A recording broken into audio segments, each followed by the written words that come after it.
I was researching the top 5 selling protein bars in the US.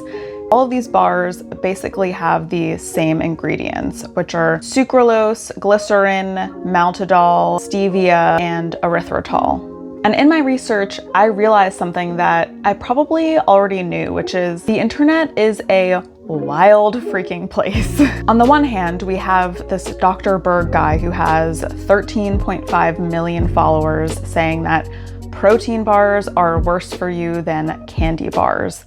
He has another video on alternative sweeteners where he mentions erythritol is a good alternative to sugar. But then there are all these articles that link erythritol with cardiovascular events.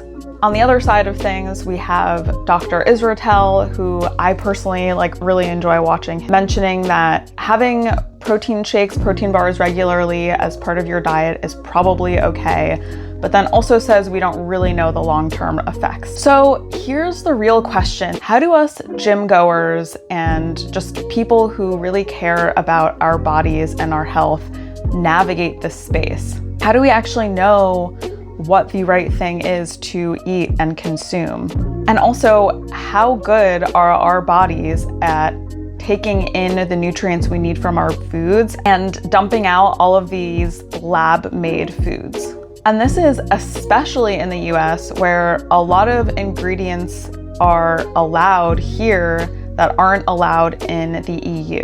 The reality is there's just so much that we don't know. So what I wanted to do was just ground myself in what we do know. Personally, when I was eating a ton of Truvia in my coffee and eating protein bars after my workouts and having protein ice cream after dinner, I was really bloated and constantly craving sweets. And I just felt like this can't be good for me. I found, instead of reaching for a protein bar for dessert, picking up some walnuts and dates, that my body just felt better. And mentally, I just felt like it was better not to eat lab-made foods. I'm also a big fan of Will Tennyson, and he has a ton of videos on 48 hours, 24 hours of only eating supplements or protein bars. From his experience, it did not look pretty. He also has a video on eating whole foods. He talks about how great he felt, how he felt like he was fuller and his skin looked better. So the big question, what is the truth here?